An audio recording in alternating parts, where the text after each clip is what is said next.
Shalom. Wow. Shalom. Gimana kabar saudara? Puji Tuhan ya. Apakah saudara berbeban berat? Saudara, saya berapa kali melayani Tuhan, saya tetap dengan prinsip yang sama bahwa untuk menjadi orang Kristen itu it's okay not to be okay sebenarnya. Kita sebenarnya nggak apa-apa kalau tidak sedang baik-baik saja. Karena saya tetap memegang prinsip kejujuran gitu loh. Kita diminta Tuhan sebenarnya ayat firman Tuhan yang mendukung ini adalah katakan ya jika iya, katakan tidak jika tidak. Lebih dari itu berasal dari jahat. Makanya kalau ada jemaat datang ibadah, apapun acara ibadah di gereja, entah ibadah umum, entah ibadah doa, entah KKR seperti malam hari ini, saya tetap punya prinsip yang sama, nggak apa-apa kok kalau saudara sedang tidak baik-baik saja. Makanya saya ulang pertanyaannya, apa kabar saudara? Semua baik? Oke, enggak apa-apa ya saudara. Makasih buat kejujurannya, saya berdoa bukan cuma pas saudara pulang. Sementara saudara beribadah, termasuk memuji Tuhan tadi dan mendengarkan firman, Allah Roh Kudus bekerja dalam hati kita sehingga kita semua nantinya, percayalah saudara, soon kita akan baik-baik saja. Amin. Saudara, tak kenal maka tak sayang. Saya sebenarnya orang lama di ruangan yang baru, gitu. Saya dengan gembala saudara, dengan ibu gembala saudara, khususnya dengan bapak gembala saudara, kami dulu sekantor waktu di Makassar. Jadi kira-kira tahun 2000-an. Jadi saya ngobrol sama bapak gembala saudara tadi. Jadi tadi saya dijemput bapak gembala bersama anak kembarnya gitu ya. Anaknya bapak gembala saudara kan ada yang kembar itu. Saya dijemput, dulu saya masih ingat di Makassar itu 21 tahun yang lalu saya keluar dari Makassar. Berarti sekitar tahun 2004, cukup lama. Dan ketemu anaknya bapak gembala dan ibu gembala itu udah kaget. Termasuk sekarang kita manggilnya udah Pastor Peter ya. Itu dulu masih kecil gitu ya, masih kecil, masih berlari-lari gitu, dan mungkin mereka lupa bahwa mereka pernah ke rumah. Jadi masih kecil. Nah sekarang ketemu udah grow up, udah benar-benar luar biasa dipakai Tuhan. Nah saya bersyukur. Jadi intinya saya dan Bapak Ibu Gembala Saudara ini teman lama. Jadi teman sekantor yang akhirnya sekarang ketemu dengan usia yang sudah jauh sekali, jadi sekitar 21 tahun yang lalu kita terakhir ketemu Bapak Ibu. Jadi saya dengan Bapak Gembala tadi bercanda, iya ya kita ini ternyata udah tua, iya tapi nggak merasa tua gitu saudara ya. Tapi artinya isinya udah tua, saya 2 tahun lagi udah setengah abad, berarti udah 50 tahun. Anak saya yang paling besar udah 22 tahun, anak saya yang kedua udah 11 tahun. Jadi ya sebenarnya dipanggil anti dan nenek udah cukup ini ya. Cuman kalau nenek itu kalau sudah punya cucu. Nah saudara yang dikasih Tuhan, saya dan suami sama-sama melayani Tuhan. Dan saat ini ada di tempat ini, kami sebenarnya stay di daerah Cisauk. Cisauk itu sebenarnya kalau saudara tahu Ion Mall kira-kira 3 atau 4 kilo dari sana. Tapi memang lebih deket mungkin kalau dibilang daerah BSD. Beberapa tahun pertama kali 2018 kami ke Jakarta, kami stay di Jakarta Barat, salah satu apartemen di sana. Jadi kami wirawiri karena kami ngantor di gereja di Central Park gitu, salah satu gereja di sana begitu ya. Nah sekarang suami saya dan saya sekeluarga kami ada beribadah di gereja GBI, Roxy, jadi bukan lagi di CP tapi di Roxy. Jadi GBI, sama-sama GBI-nya saudara. Dan saya percaya sesama GBI enggak boleh mendahului, enggak saudara ya. Sesama GBI kita mesti guyup dan rukun. Dan terlebih lagi bukan cuma karena GBI, kita sesama orang Kristen, kita mesti harus saling membantu dan menolong. Bilang kanan kiri, kalau orang Kristen harus saling bantu, harus saling nolong. Bilang kanan kiri. Oke ya.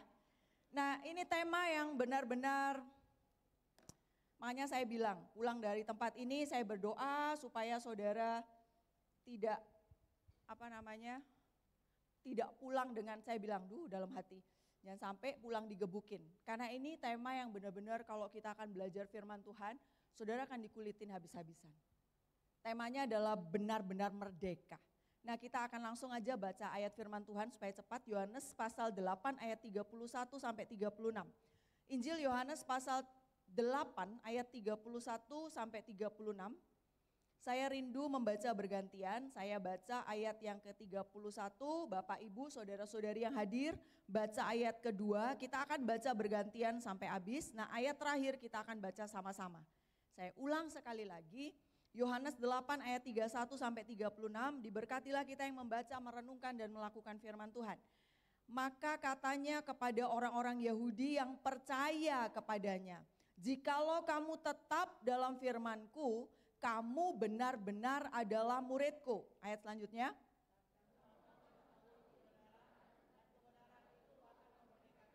Jawab mereka, kami adalah keturunan Abraham dan tidak pernah menjadi hamba siapapun. Bagaimana engkau dapat berkata, kamu akan merdeka? Ayat selanjutnya.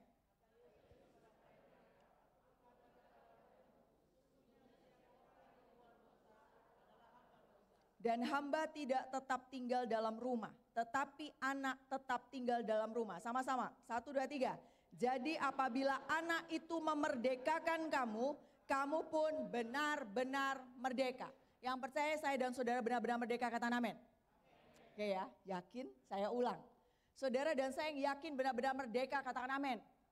Oke, mulai agak pelan dikit, saya ulang terakhir kali. Saudara yang yakin bahwa saudara benar-benar merdeka, katakan amin.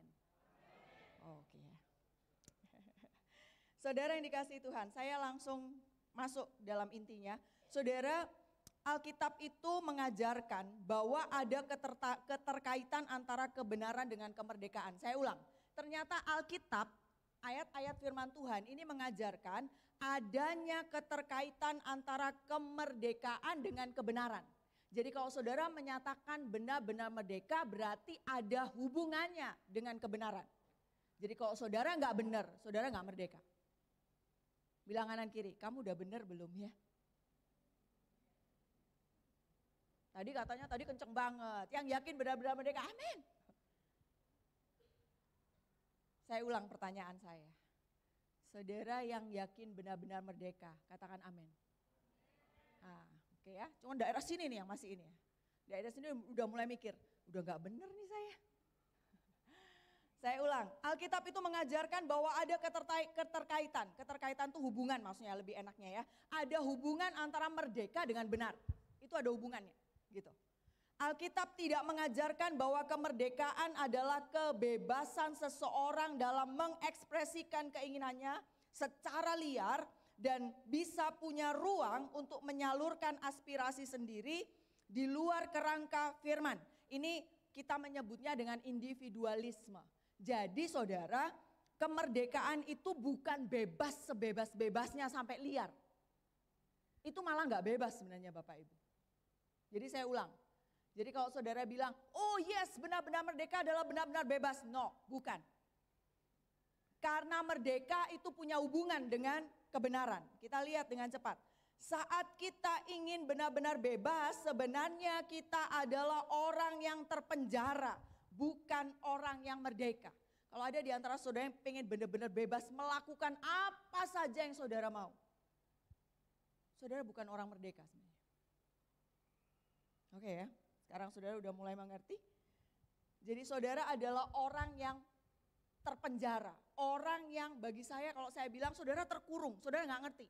Kalau saudara pengen bebas, enak ya jadi orang yang gak Kristen ya. Mereka bebas tuh bersinah, bebas main judi, bebas bisnis yang legal gitu, ilegal gitu. Enak ya. Kalau saudara pengen seperti itu, berarti saudara bukan orang yang merdeka. Ya.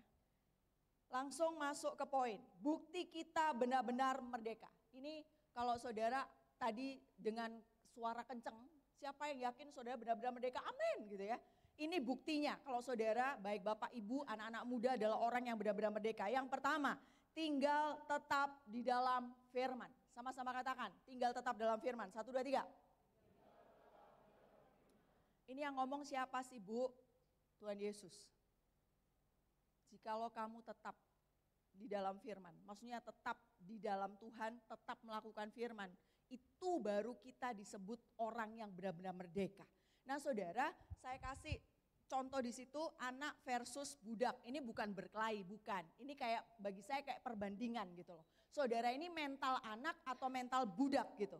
Kalau anak tinggal di dalam rumah, budak di luar rumah. Saya ulang, anak tinggal di dalam, budak di luar. Artinya apa? Ternyata bicara tentang anak dan budak ini gini loh Bapak Ibu. Yesus mau bilang, saudara tahu sebenarnya ada bedanya antara murid dan orang percaya. Orang bisa ngaku dia percaya sama Yesus tapi belum tentu murid. Saya ulang, saudara bisa ngaku saudara orang yang percaya. Saudara ngaku, Bu KTP saya, bahkan saya sebelum dilahirkan saja, opa, oma, nenek, apa bahasa Makassar, kakek ya.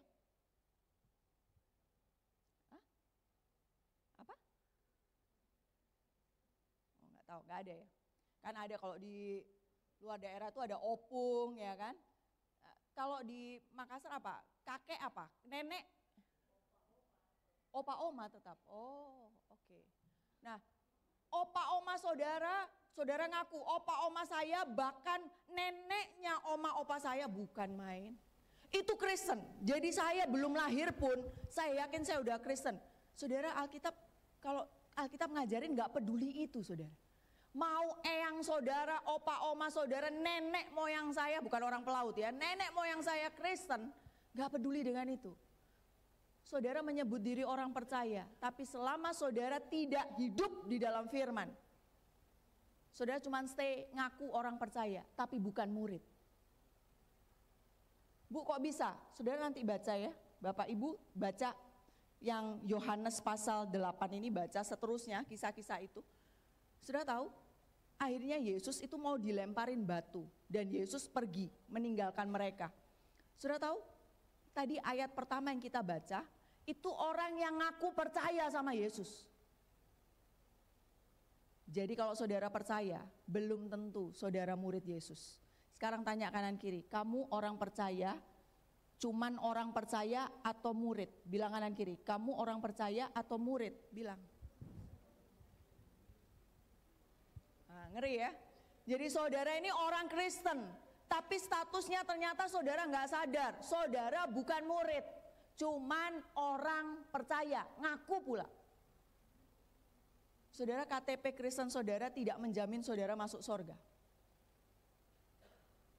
Tidak. Bisa enggak? Ada yang nanya gitu, Bu bisa enggak? Orang yang sudah percaya, dia ngaku dia Kristen, percaya bahkan pelayanan dia meninggalkan Tuhan, bisa banget, banyak. Jadi saudara ternyata cuma Kristen ngontrak, bahkan kos. Apa buktinya? Saudara tidak hidup di dalam firman. Kita akan kuliti lagi, kita akan masuk lagi. Ada orang benar versus orang fasik. Ini apa contohnya? Saudara, kita baca ada ayat yang mengatakan orang benar itu kesukaannya Taurat Tuhan. Alkitab tidak pernah mengajarkan bahwa yang tertarik belajar firman Tuhan adalah hamba Tuhan. Tetapi yang menghidupi firman itu hamba Tuhan. Saudara gini loh, banyak orang Kristen, ini khusus untuk hamba-hamba Tuhan. Hamba Tuhan itu bukan cuma pendeta yang khotbah. Saudara, pelayanan apapun itu disebut hamba Tuhan. Bukan berarti kalau saudara tertarik, jadi saudara ikut PA di sini. Apa di sini ada PA? Pendalaman Alkitab ada? Ada ya? Oke. Saudara mungkin ikut apapun itu, seminar, saudara ikut segala macam workshop, saudara ikut macam-macam. Pokoknya semua tentang Alkitab, saudara ikutin semua. Tetapi Alkitab mencatat kalau saya dan saudara cuman stay sebagai orang yang ya sudahlah, kita jadi Kristen gini aja lah, gak usah kita hidupin firman. Jangan terlalu serius jadi orang Kristen. Saya gak yakin saudara dalam murid. Dan saya gak yakin saudara orang benar. Ternyata saudara orang fasik yang mengaku orang percaya. Yang mengaku orang Kristen. Ngeri gak? Jadi buktinya apa? Kita udah baca ayat, orang benar itu kesukaannya adalah Taurat Tuhan. Kesukaan itu tidak sekedar tertarik Bapak Ibu.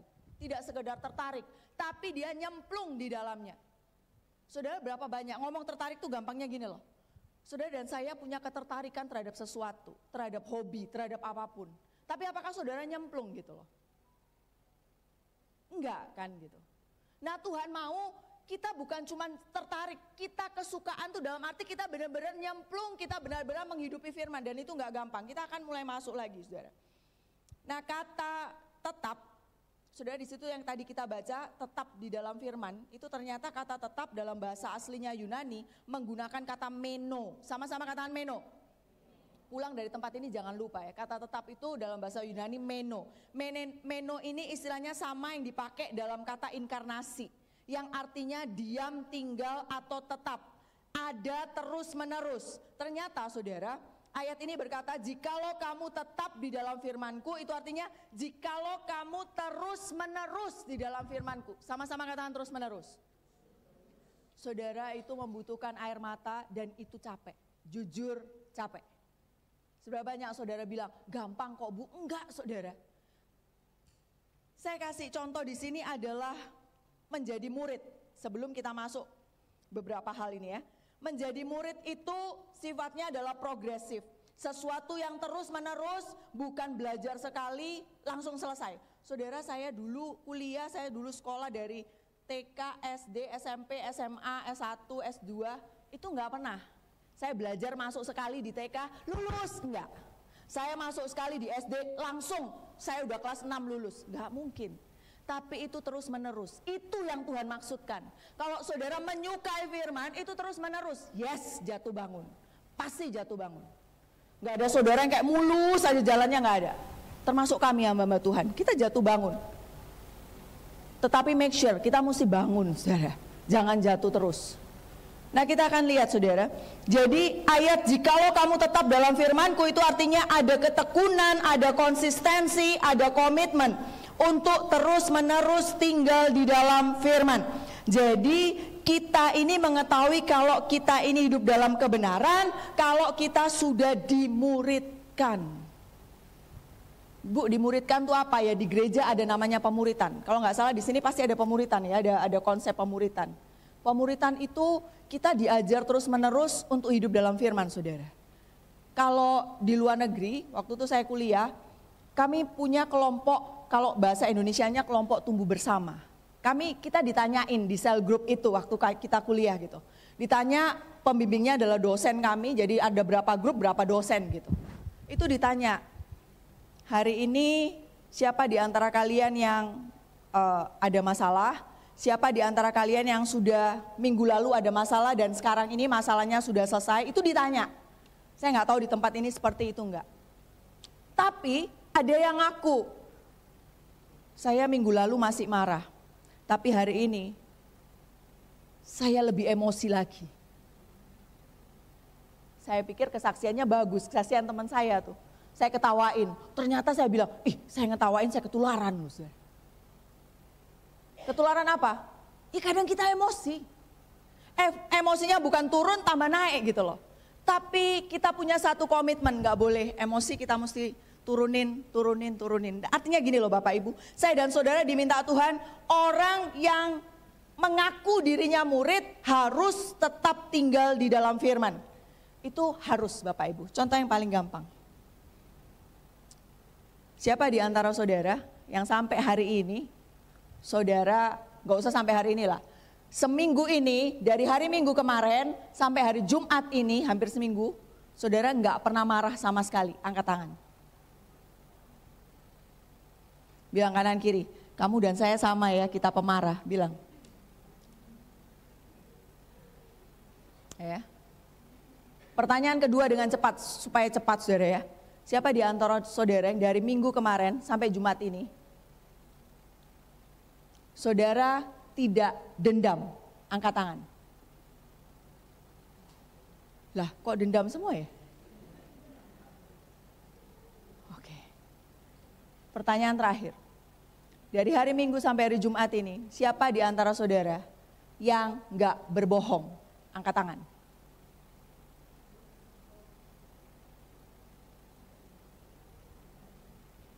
Oh ada satu orang. Pelayan Tuhan juga agak malu-malu ya. Malu-malunya berbohong apa enggak saya enggak tahu. Saudara bisa lihat, makanya saya bilang tema benar-benar merdeka. Tidak segampang itu Bapak Ibu. Karena kita harus hidup dalam kebenaran. Yang kedua dengan cepat. Tanda bahwa kita benar-benar merdeka adalah hidup penuh sukacita. Sama-sama katakan hidup penuh sukacita. Yohanes 8 ayat 32. Dan kamu akan mengetahui kebenaran dan kebenaran itu akan memerdekakan kamu. Orang yang dipenjara tidak mungkin bahagia, tetapi waktu dibebaskan dia bersukacita. Saudara, ada salah satu tokoh teologi yang saya suka juga. Saya pelajari beberapa tulisannya gitu ya. Namanya Zwingli. Zwingli ini theologian, dia seorang teolog gitu. Kalau saya nggak salah dia dari Swiss ya. Zwingli ini menghubungkan kebenaran dengan sukacita. Jadi dia punya satu tulisan, itu gini saudara. Kebenaran itu punya wajah sukacita. Bahasa Inggrisnya the truth has a joyful face. The truth has a joyful face. Jadi ternyata orang yang melakukan kebenaran pasti bersukacita. Sekarang saya mau tanya sama saudara. Siapa di antara saudara yang hari ini bersukacita? Katakan amin. Enggak pelan ya. Oke, ibu yang pakai kaos hati. Ibu ya. Oke. Are you okay? Ibu baik-baik saja. Tadi ngangguknya kencang, sekarang udah. Yang pakai baju kuning, ada 2 ya. Yang lurus saya. Are you okay? Dia senyum ya saudara. Oke, jadi ternyata saya dan saudara diminta Tuhan untuk salah satu ciri kita benar-benar merdeka, kita sukacita. Saudara, berapa banyak orang Kristen ke gereja, dia kehilangan sukacita. Dia bisa joget-joget, dia bisa lompat-lompat pas pujian, tapi sebenarnya hatinya nggak sukacita. Tuhan mau, makanya saya dan saudara kalau berkata, Tuhan saya ini mau benar-benar merdeka, saudara mesti sukacita. Sukacita itu, kata Zwingli, itu keluar dari muka kita nggak bisa bohong saudara. Ya memang saudara, orang-orang sukacitanya orang ekstro dengan intro beda. Tapi itu bukan satu alasan. Saudara, orang ekstrovert itu, kalau dalam temperamen itu masuk di orang sanguin, contoh di Alkitab itu Petrus, itu cara Petrus ngomong berekspresi beda banget sama Paulus. Saudara pasti ngerti ya, saya ngomong tentang sukacita supaya saudara tahu. Ekspresi orang ekstrovert dengan introvert beda banget waktu bersukacita. Ekstrovert tuh bisa lompat-lompat, teriak, histeris, tapi saya yakin Bapak Gembala saudara kan gak gitu. Kenapa saudara ketawanya kok gitu ya? Nggak ada yang nggak enak ya kalau ngomong nih, kecuali saya ya. Saudara, orang introvert itu hebohnya nggak kayak wah, nggak, kami nggak bisa gitu, itu malah bukan kami, itu aneh saudara. Saya berapa kali dites, baik waktu kuliah dan beberapa waktu ini saya coba tes online gitu. Saya tetap intro, saya ini sungguh jujur. Saya bilang Tuhan, saya pengen sekali ekstrovert gitu loh, supaya ada hebohnya gitu. Tapi nggak bisa saudara. Dan pernah tes, nggak tahu itu salah tes atau apa, atau dia error, saya nggak tahu. Saya bukan ekstro dan introvert, saya masuk di ambivert. Saudara tahu, ambivert itu salah satu karakter atau temperamen atau kategori dalam psikologi yang dicari oleh pengusaha-pengusaha sukses. Karena ambivert ini orang yang balance sekali. Antara perasaan dan logikanya balance sekali. Dan saya waktu tes itu saya bilang, yes, ambivert. Ternyata nggak bertahan lama, saudara. Nggak berapa lama kemudian saya tes, balik lagi introvert. Terakhir saya tes itu waktu saya kuliah, saya INTJ. INTJ, I itu introvert. Dan terakhir ini J-nya udah berubah, J itu judgment. Sekarang saya INTF, saya bilang, saya pikir I depan ganti E supaya ekstro, enggak tetap I. Saudara, kami orang introvert cara happy-nya enggak gitu saudara. Kami senyum, kami meluapkan paling yes gitu, udah seneng tuh. Nggak heboh kayak, wah. Dan kami orang extrovert tuh nggak suka kerumunan. Jadi kalau di mall kayak ada bergerombol orang diskon, wah gitu ya. Kami nunggu setelah sepi baru kami datang. Tapi barangnya udah habis gitu. Kok saudara ketawa ya? Kami daripada heboh dapat barang murahnya itu, kami lebih heboh dengan banyak orang, kami stres sendiri gitu. Nah intinya bukan ekspresi itu, tetapi orang introvert tuh bisa berbahagia dalam hati, ekstrovert itu juga bukan cuma mukanya tapi hatinya gitu. Jadi kalau saudara wajahnya tidak sukacita, berarti saudara belum benar-benar merdeka. Artinya apa? Gimana sih Bu caranya hidup merdeka yang penuh sukacita? Menerima realita, tidak menolak fakta. Itu artinya apa? Berdamai dengan sejarah masa lalu. Ternyata saudara, saya baca satu buku, saya kaget sekali. Ternyata orang yang mau bersukacita dalam hidupnya, ini bukan buku sekuler, buku Kristen, itu dia menuliskan simpel sekali. Kalau kita mau berbahagia ternyata kita tidak boleh menolak fakta. Kita tidak boleh menolak masa lalu. Kita terima aja gitu. Kita terima bahwa saya dan saudara penuh kekurangan, kita pernah melakukan kesalahan dan kita pernah gagal gitu. Kita mesti menerima itu. Dulu saya nggak bisa menerima, saudara. Saya selalu, saudara, saya dites lagi, saya kolerik melankolik. Dan waktu itu psikolog yang didatengin ke sekolah waktu saya kuliah, itu dibilang, ini aneh banget gitu. Kamu itu almost, tapi dia nggak di dunia ini jarang banget yang hampir 50-50 gitu saudara. Kamu tuh kan ada 4 saudara, kolerik, melankolik, flegmatik, sanguin. Itu orang tuh ada campuran minimal 3. Kamu ini hampir gitu. Kolerik ketemu melankolik. Jadi saya selalu bilang kalau saya khotbah, orang berpikir bahwa orang yang kolerik ketemu melankolik ini, waktu dia nangis dia sedih. Belum tentu. Waktu kami nangis kami tuh marah.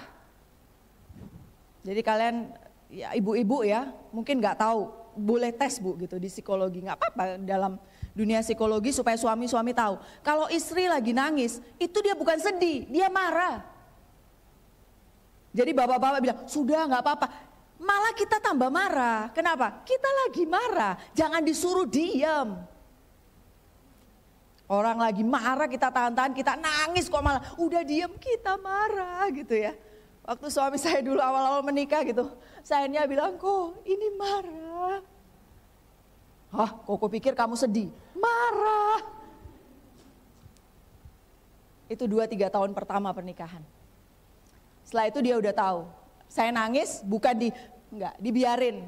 Kenapa? Ya dia tahu saya lagi marah. Setelah nangis selesai saya keluar, kok udah ngomong lagi, biasa. Gitu. Jadi intinya saudara yang dikasih Tuhan, kita harus menerima realita. Saya nggak tahu Bapak Ibu ada realita apa di balik itu. Kita kuliti ya. Hal yang paling gampang. Apakah pernikahan Bapak Ibu bahagia? Katanya benar-benar merdeka. Apakah benar yang ditampilkan casingnya di depan itu sama yang terjadi dalam rumah tangga Bapak Ibu? Kalau di gereja kan nggak ada yang berkelahi di gereja, kan ada tapi jarang banget. Waktu naik mobil ke sini atau naik motor ke sini atau naik bentor di sini, saya senang sekali saudara. Tadi saya dari kemarin saya dijemput sama saudari Asti, itu dia di depan saudara ya. Jadi itu juga orang lama yang sekarang masih sama gitu, gayanya sama, berat badannya kayaknya sama gitu ya, orangnya sama. Dan saya selalu bilang jangan sama terus, Yesus Kristus yang tetap sama gitu. Tapi saya dalam hati jangan sama terus, yang sama terus tuh Yesus gitu. Tapi dia harus cepat dapat pasangan ya. Saudara, ya saya berharap, saya nggak tahu kok saya khotbah berapa kali dimanapun saya selalu bilang bahwa ayo anak-anak muda kalau udah starting 20 something itu cepat cari pasangan. Suami saya sampai punya prinsip gini, kalian harus menikah waktu kalian bodoh. Loh kok bisa? Iya, karena waktu udah pinter kita udah nggak pengen menikah. Karena menikah itu bikin capek, bikin ribut, bikin istilahnya bahasa saya bikin tambah ribet gitu. Makanya waktu dulu saya menikah usia 25, waktu sama-sama masih bodoh.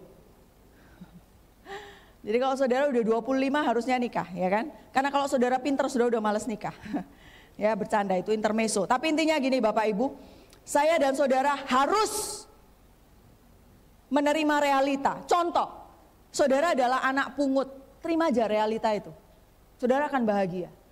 Saudara ternyata anak adopsi, terima aja. Saudara mungkin adalah anak yang terlahir berbeda sendiri sekeluarga. Semua kulit putih, saudara hitam, terima aja gitu. Saudara misalnya terlahir, semua saudara kandung saudara itu punya prestasi. Ada yang jago matematika, jago fisika, jago kimia, jago olahraga. Nah kebetulan saudara nggak ada prestasi masing-masing. Olahraga nggak ada, matematika nggak pinter, nggak ada prestasi. Tapi saran saya, ada beda tipis, nggak ada prestasi atau malas belajar. Jadi saya nggak percaya bahwa saudara diciptakan tuh nggak ada prestasi sama sekali. Saya nggak percaya. Pasti ada, tapi saudara nggak mau belajar. Itu aja saudara. Jadi intinya yuk kita terima realita.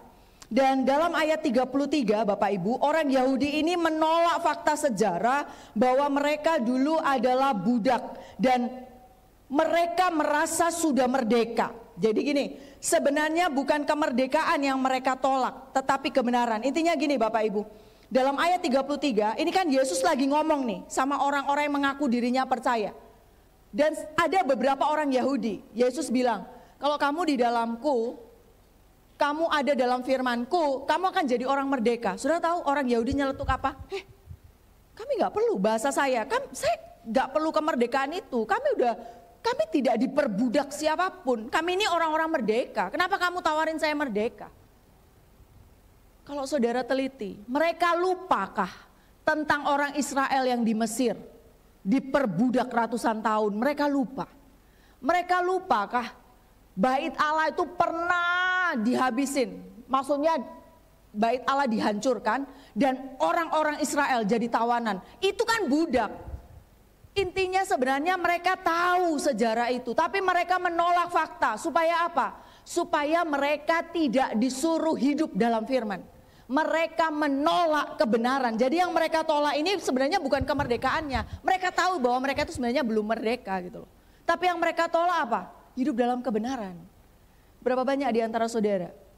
Saudara mengaku orang percaya tapi bukan murid. Saudara mengaku orang Kristen tapi belum merdeka. Karena saudara gak hidup dalam kebenaran.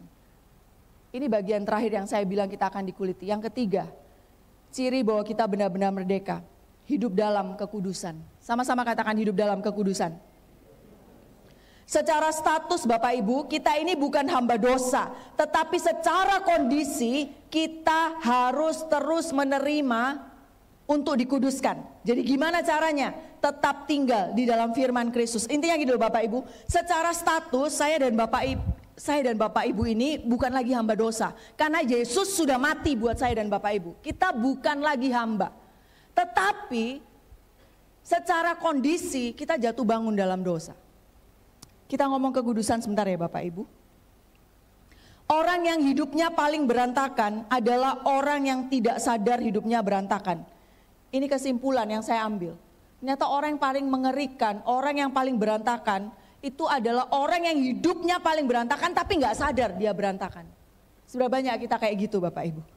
Kekudusan itu bukan sekedar basa-basi, kekudusan bukan sekedar kesantunan, tetapi kekudusan lahir dari dalam hati. Saya mau tanya Bapak Ibu, ayat firman Tuhan tentang kekudusan dalam rumah tangga. Jangan ada di antara kita yang mencemari tempat tidur.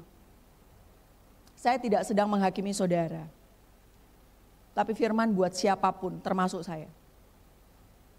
Seberapa banyak saudara yang hadir di tempat ini yang sudah menikah? Saya boleh tahu yang sudah menikah angkat tangan? Oke, yang sudah menikah angkat tangan. Oke. Berarti sisanya belum menikah, saudara. Jadi dari tempat ini saya tahu yang belum menikah, saya berdoa supaya saudara dapat segera, yang udah punya pasangan segera menikah. Yang tadi saya bilang loh, mumpung masih bodoh, saudara menikahlah. Karena kalau udah pinter sudah gak mau menikah. Oke, kita akan masuk bagian ini, saya harap saudara bisa paham. Ayat firman Tuhan berkata, jangan mencemari tempat tidur. Tidak perlu dijawab saudara, tapi saudara tahu dalam hati. Seberapa banyak saudara yang sudah menikah, tanpa sepengetahuan pasangan, saudara mencemari tempat tidur. Makanya saya bilang, khotbah ini tidak segampang itu Bapak Ibu. Pulang dari tempat ini, mari kita sama-sama sadar. Seberapa banyak di antara saudara yang berani berkata, saya benar-benar merdeka. Dan saudara tidak berdiri tempat ini, tapi hati saudara. Roh Kudus tidak menuduh, Roh Kudus tidak dalam arti membuat saudara kaget gitu loh. Seberapa banyak di antara saudara dalam hidup pernikahan, saudara tidak pernah mencemari tempat tidur. Waktu saya menyampaikan firman ini, saya diingatkan Tuhan saudara. Dan Tuhan menjaga hidup saya dengan cara yang ajaib. Saya cerita singkat sebelum selesai Bapak Ibu. Karena ini bicara tentang benar-benar merdeka. Saya terlahir saya 3 bersaudara, saya anak pertama. Jadi saya anak pertama perempuan, adik saya perempuan, dan terakhir adik saya laki. Mama dan papa, khususnya papa bilang jaga anak perempuan itu lebih susah dari jaga anak laki. Kenapa? Karena kami bisa jadi rusak, kami bisa jadi nggak benar, dan itu kami tanggung seumur hidup. Dan mama saya punya cara Bapak Ibu, dan itu sebenarnya tidak boleh ditiru. Mama saya tuh pernah bilang begini, sama kami anak-anak perempuan, kan saya bersaudara 2 perempuan, yang 1 laki. Bukan yang laki aman juga, tapi mama saya menekankan kami yang perempuan. Kalian tahu? Karena ini sudah cukup dewasa ya. Pertama kali kalau berhubungan suami istri, itu lebih sakit daripada melahirkan. Padahal saya ini anak biologi saudara. Saya masuk SMA, saudara saya ini punya cita-cita dulu pengen jadi dokter. Bukan karena pengen nolong orang. Karena saya dulu sering sakit, masih kecil tuh dari bayi sampai saya besar tuh sakit gitu. Saya selalu ke dokter dan di zaman saya SMP atau SMA ya saya lupa. Itu mama saya sekali bayar saya dibawa ke dokter berapa kali. Pokoknya dalam 2-3 bulan sekali pasti saya ke dokter gitu. Demam lah apalah gitu ya, badan saya katanya terlalu kurus lah apa gitu. Sekali bayar itu 50.000. Cuma nanya dokter konsultasi sama diresepin berapa obat gitu. Itu di zaman saya SMP atau SMA 50.000 itu udah mahal saudara. Nah saya ngitung gitu sambil ngantri giliran saya gitu ya. Saya lihat, saya hitung 1, 2, 3. Ini orang di belakang saya segini banyak. Itu orang di depan saya segitu. Saya udah hitung, ini dokter semalam dapat berapa? Untung saya nggak jadi dokter saya. Setelah saya hitung, saya putuskan. Saya SMA ngambil biologi. Pasti. Saya pasti akan jadi dokter. Saya pasti banyak uang. Jadi cita-cita saya 2 dulu. Dokter, pengacara. Kenapa? 2 banyak uang. Jadi cita-cita yang matre. Makanya Tuhan gak kabulkan. Udah jadi pendeta aja. Nah saudara, padahal saya orang biologi. Tapi waktu mama saya dari kecil mengedukasi saya bahwa melakukan hubungan seks pertama kali, itu lebih sakit dari melahirkan. Waktu saya SMA saya tahu, melahirkan itu, Alkitab aja bilang melahirkan itu sakit. Berarti itu sakit sekali. Tapi ternyata saya tahu, Tuhan memakai cara itu supaya saya hidup dalam kekudusan. Sudah tahu setelah saya menikah, kalau mungkin saya bilang orangnya Bapak Gembala pasti tahu. Setelah saya menikah, 3 bulan pertama, berapa 3 bulan setelah menikah, harusnya kan konseling itu sebelum nikah. Saya konseling setelah menikah, saudara. Kenapa? 3 bulan pertama, saya dan suami ini bukan kayak suami istri, tapi kita berteman. Salaman, ngobrol gitu ya. Kenapa? Saya ketakutan. Ini lebih sakit gitu. Dulu saya pikir kenapa saya sampai dikonselingi hamba Tuhan gitu loh. Saya hamba Tuhan, dikonselingi hamba Tuhan. Dibilang unik gak boleh gitu. Tapi waktu saya berpikir seperti itu, oh ternyata Tuhan menjaga saya. Anak-anak muda, saya tetap tekankan, jaga kekudusan. Karena kita ngomong benar-benar merdeka. Beranikah anak-anak muda malam hari ini berdiri dan berkata, saya menjaga kekudusan. Karena saya ingin tinggal di dalam firman. Saya melakukan firman itu. Saya nggak nyuruh saudara berdiri. Tapi saudara ngerti maksud firman ini. Ini baru ngomong tentang sepenggal. Bagi yang suami istri, berani nggak saudara berdiri dan berkata, sebagai pasangan, saya nggak bilang sebelum menikah saudara ya, sebelum menikah itu beda. Tapi waktu saudara sudah mengikat dalam hubungan suami istri, apakah saudara mencemari tempat tidur? Waktu firman ini saya bilang, Tuhan, saya tahu bukan dengan kuat gagah saya tahu itu Tuhan. Saya dan suami menikah, kami menikah di tahun 2002, sekarang 2025. Berarti 23 tahun. Saya sama suami sempat ngobrol, iya ya kok kita udah nikah 23 tahun. Beberapa waktu ini sebelum berangkat ke sini. Karena kami ulang tahun pernikahan bulan Juni, saudara. Jadi bagi saya Juni itu bulan yang indah. Semua bulan indah, saudara. Tapi kami menikah di bulan Juni. Anak saya lahir bulan Juni, saya ulang tahun bulan Juni. Jadi kayak Juni itu numpuk semua gitu loh. Bahkan pengeluaran lebih banyak kalau bulan Juni jadinya ya. Itu yang paling dipikirkan saudara. Nah, tapi waktu firman ini saya bilang, Tuhan terima kasih. Bukan karena saya baik, bukan karena suami saya baik. Saya berani berdiri di depan saudara dan berkata, karena kemurahan Tuhan, entah bagaimana yang Tuhan lakukan, tapi Tuhan menjaga kami. Kami tidak takabur saudara. Bukan berarti di luar gak banyak godaan. Tapi saya masih ingat, di hadapan saudara dan di hadapan Tuhan malam hari ini. Saya dan suami, kita terbuka, kita saling ngomong. Tuhan mengizinkan menjaga, kami berdua tidak mencemari tempat tidur. Tidak ada satu orang pun yang kalau misalnya hari ini gitu Tuhan kelihatan kasat mata dibilang, kamu mencemari tempat tidur. Kami berdiri dengan rendah hati bukan dengan sombong. Bukan, tidak Tuhan. Tuhan yang menjaga kami. Bisa enggak suami istri yang udah menikah berani berkata dalam hati, saya tidak mencemari tempat tidur. Saudara, intinya gini, hari ini ngomong benar-benar merdeka itu udah sampai ke situ karena kekudusan itu lahir dari dalam hati. Jadi kekudusan itu bukan sekedar basa-basi, bukan sekedar kesantunan, tetapi lahir dari dalam hati.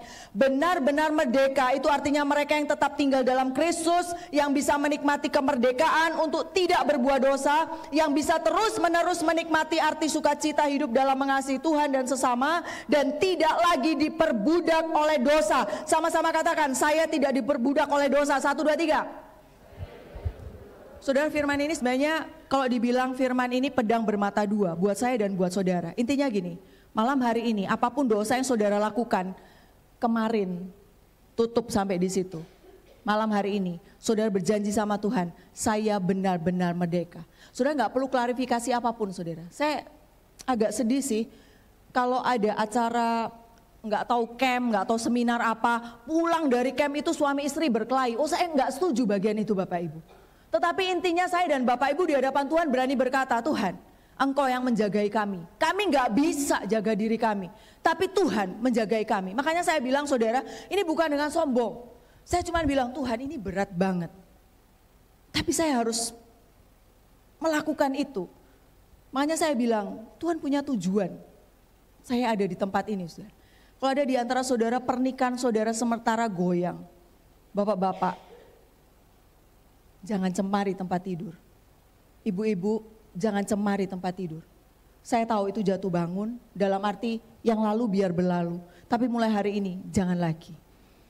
Anak muda, jangan free sex. Saya ulang. Makanya saya bilang, kalau saudara masuk di tema benar-benar merdeka, kita nggak bisa lepas dari hal itu. Jangan free sex. Kalian yang pacarannya kebablasan, hari ini bertobat. Jangan lakukan lagi. Yesus pernah menemui seorang wanita yang dituduh yang kedapatan mereka berbuat zina gitu. Tuhan bilang, siapa yang merasa paling gak berdosa, maksudnya dosanya paling dikit, tempar duluan. Semua udah pergi. Dan Yesus bilang, pergi, jangan berbuat dosa lagi. Saya percaya malam hari ini firman yang sama itu datang sama kita. Pergi, jangan berbuat dosa lagi. Yang mau melakukannya karena mencintai Tuhan, katakan amin. Yang mau melakukannya karena mencintai Tuhan, katakan amin. Atau ada di tempat ini pasangan suami istri yang pisah kamar. Di gereja Shalom. Kabarnya gimana? Baik, oh Tuhan baik dalam hidup saya. Tapi keluar dari sini, sana-sana, jalan duluan. Ada loh saudara, saya mendengar, saya melihat seorang bapak bersaksi sama saya. Ini di Surabaya, gak apa-apa, saya orangnya saudara gak tahu, tapi di Surabaya. Dia bilang, Bu Unik tahu, saya sama istri kalau ke gereja, kami gak pernah jalan bareng waktu masuk ruangan gereja. Kenapa? Gak tahu, mungkin istri saya malu. Istrinya cantik. Suaminya merasa bahwa dia kurang ganteng mungkin saudara. Jadi istrinya selalu pesan, bahasa Surabaya, Bu sama-sama lo ya, Bu itu jangan, Bu sama-sama lo ya. Lu sekarang mau masuk duluan atau gua? Ya wes lu dulu, istrinya jalan, agak jauh lo ya. Jadi istrinya jalan duluan, agak jauh baru suaminya masuk. Dia nggak mau sama-sama. Itu nyata-nyata saudara. Tapi berapa banyak saudara ke gereja Shalom, apa kabar Shalom? Tapi di mobil saudara berkelahi suami istri. Kamu sih wah. Orang tua maki-maki anak. Tapi di gereja, ayo hati-hati loh ya sekolah minggu. Apalagi ketemu diaken atau asyir di sana. Gimana kabarnya? Luar biasa Pak, Tuhan baik banget. Cepat masuk sana. Masuk enggak? Gua tendang juga ini. Tapi kalau ketemu orang, ayo nak, iya lucunya. Sambil dicubit, jangan nakal-nakal lagi ya. Berapa banyak topeng yang saudara pakai? Topeng di gereja beda, topeng di kantor beda, topeng di rumah beda, topeng di sekolah beda, topeng dimanapun saudara pakai beda semua. Gak capek saudara pakai topeng, bilang kanan kiri jangan pakai topeng lagi. Terakhir, hidup merdeka adalah feeling at home. Kita tidak terpaksa, kita benar-benar menikmati hidup di dalam Tuhan. Ini anak bungsu versi anak sulung. Saya tutup dengan ini dengan cepat Bapak Ibu. Bapak Ibu tahu kisah tentang anak sulung dan anak bungsu dalam Lukas 15. Saya mau tanya sama Bapak Ibu, siapa di antara mereka yang terhilang? Anak sulung? Dua-dua. Jangan saudara bilang tiga-tiga termasuk bapaknya, lo salah saudara. Dua-dua yang terhilang. Satu terhilang dalam rumah bapaknya sendiri, satu terhilang di negeri yang jauh. Tapi dua-dua terhilang. Kenapa mereka terhilang? Mereka nggak feeling at home. Mereka tidak punya feeling at home. Hubungan dengan bapaknya ternyata tidak sebaik itu. Mereka kaya raya, tapi mereka nggak punya hubungan yang baik dengan bapaknya. Ternyata mereka tidak secinta itu kepada orang tuanya. Sudah tahu kisah anak yang terhilang? Anak bungsu yang menghabiskan harta orang tuanya, memang warisannya gitu diminta. Itu dia pulang, dia kembali. Tapi anak sulung yang gak kemana-mana tinggal di rumah orang tuanya, ini gambaran orang Farisi. Dia terhilang. Dan saya cari tafsiran, saya baca ayat dalam Lukas 15. Anak sulung tidak pernah dikatakan hatinya balik. Itu kayak surat yang kebuka. Kalau surat terbuka dalam bahasa teologi, dia hilang selamanya. Sampai mati, hubungan dengan bapaknya ternyata benar-benar hilang. Malam hari ini, sebelum kita selesai ibadah, saya mau tanya di antara saudara. Saudara tipikal yang sulung atau bungsu. Saya ngerinya banyak orang Kristen terhilang di dalam kekristenan. Saya ulang, saudara orang Kristen, saudara terhilang di dalam kekristenan saudara. Banyak orang di luar sana yang gak kenal Tuhan. Kalau saudara bilang hilang, ya sudahlah. Atau orang Kristen hidupnya kacau balau di luar, ya sudahlah. Bahkan mereka balik dan jadi lebih baik. Tapi berapa banyak orang Kristen rajin ibadah, rajin doa, rajin PA, pendoa, pelayan Tuhan. Tapi hubungan dengan bapaknya itu cuman sebatas, ya saya harus melakukan ini karena saya Kristen. Tapi saudara gak punya hubungan baik dengan bapak. Ternyata hidup dalam kekudusan itu Bapak nggak nyuruh saudara, kamu salah dikit saya hajar kamu. Kamu nggak kudus sedikit saya hajar kamu. Bukan itu. Tapi waktu kita jatuh kita sadari, kita mesti balik sama Bapak. Jadi ada titik restart gitu loh.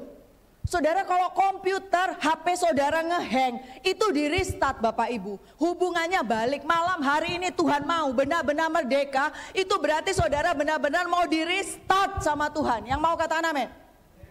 Bilang kanan kiri, kamu harus di restart. Kamu mesti di restart.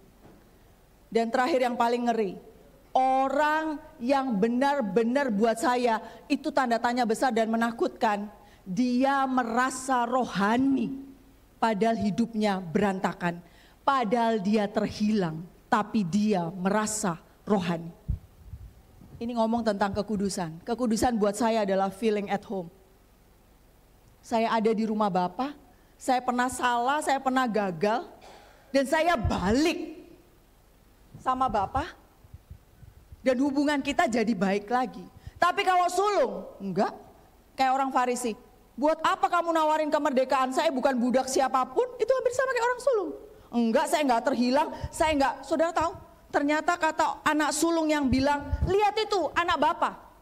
Dia menghabiskan uang Bapak. Dan dia pergi sama pelacur. Saudara tahu? Ternyata waktu ayat itu saya cari. Itu belum terbukti. Kalau anak bungsu, anak yang terhilang, yang dikatakan cerita anak terhilang itu anak bungsu ya, tapi sebenarnya dua-dua terhilang.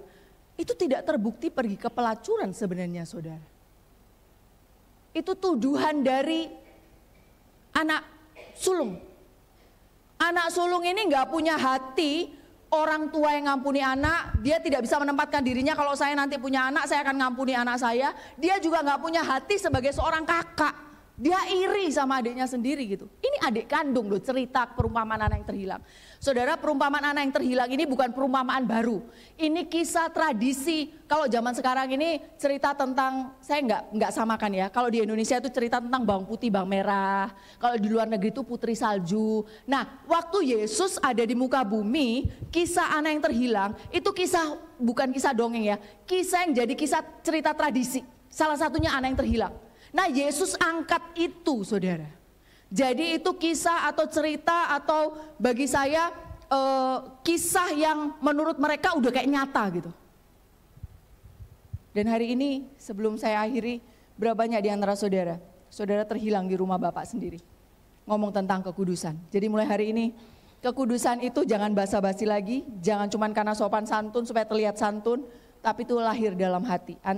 Intinya saudara, mari kita hidup merdeka, feeling at home. Kalau saudara salah, saudara tahu kalau saya salah sama orang tua, selama saya nggak ngaku, itu ada yang nggak enak. Tapi selama saya ngaku, semua baik-baik saja. Jadi artinya hari ini kalau saudara harus ngaku, ngakulah. Saya baca dengan cepat, intinya bagaimana kita benar-benar merdeka. Tandanya ada 3, yang pertama tinggal tetap dalam firman, hidup penuh sukacita, dan yang ketiga hidup dalam kekudusan. Amin firman Tuhan. Tundukkan kepala. Mari saya undang pemain musik, kita akan sama-sama nyanyikan satu pujian.